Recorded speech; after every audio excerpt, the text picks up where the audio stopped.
लगे कि ये तो भारत विरोधी मैगजीन है। ऑस्ट्रेलिया की एक अखबार हेरल्ड सन ने कुछ ही हफ्तों पहले एक खबर छापी थी। भारत के प्रधानमंत्री के मास रेपिस्ट के साथ लिंक्स बताए जा रहे हैं। यहाँ प्रज्वल रेवन्ना की बात हो रही थी, जिसकी पेन ड्राइव में 2000 से ज्यादा औरतों के यौन शोषण के वीडियो थे और प्रधानमंत्री मोदी उसके लिए वोट मांग रहे थे।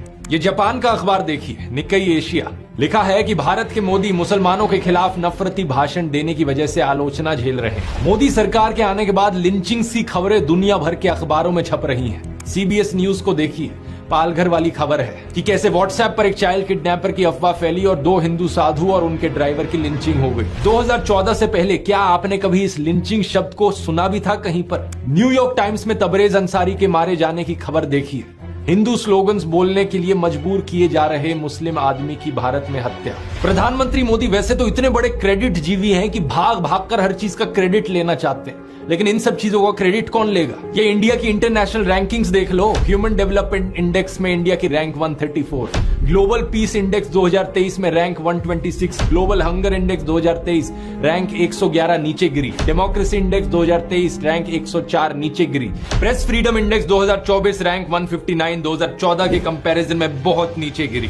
लेकिन मोदी के समर्थक इन सब बातों को नहीं मानेंगे। उनके हिसाब से सारी रिपोर्टें झूठी हैं, ये सारे अखबार झूठे हैं, सबका कोई ना कोई एजेंडा है। केवल व्हाट्सएप पर जो दिखाया जाता है और गोदी मीडिया जो दिखाता है, बस वही सच्चा है। अब अलग अलग देशों की सरकारें क्या कर रही हैं, वो डंका भी देख लीजिए जरा। लुक ईस्ट पॉलिसी फेल हो चुकी है। पड़ोसी देशों के साथ हमारे देश के संबंध सबसे निचले पॉइंट पर है। पाकिस्तान, अफगानिस्तान, चाइना, नेपाल, भूटान, बांग्लादेश, म्यांमार, श्रीलंका, मालदीव, इनमें से कितने देशों के साथ अभी हमारे कमाल के संबंध है, जरा बता दीजिए।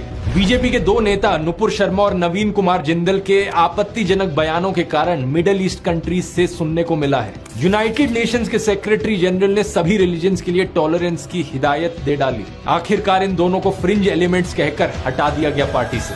इसके अलावा पिछले साल यूरोपियन पार्लियामेंट ने इंडिया की ह्यूमन राइट्स सिचुएशन पर रेजोल्यूशन पास किया और अभी 2-3 हफ्ते पहले यूनाइटेड नेशंस के ह्यूमन राइट्स ऑफिस ने हमारे देश की नेशनल ह्यूमन राइट्स कमीशन की मान्यता को लगातार दूसरे साल स्थगित कर दिया। सिंगापुर के प्रधानमंत्री ने सांसद में कहा है कि नेहरू के भारत में अब बहुत से MP के खिलाफ क्रिमिनल चार्जेस देखने को मिलते हैं। While Nehru's India has become one where, according to media reports, almost half the MPs in the Lok Sabha have criminal charges pending against them. America India की डेमोक्रेसी पर अब चिंता व्यक्त कर रहा है। अमेरिका और UN ने CA कानून को मूल रूप से भेदभाव वाला कहा और इस पर चिंता व्यक्त करी। रशिया ने भारत की आपत्ति दर्ज करने के बावजूद पाकिस्तान को हथियार दे दिए और अभी 5 दिन पहले रशिया के व्लादिमीर पुतिन ने चाइना के जी जिनपिंग के साथ मीटिंग की है। ये सारी खबरें आपको टीवी पर नहीं दिखाई जाएंगी। व्हाट्सएप पर एक दिन आपको मैसेज भेजा जाएगा कि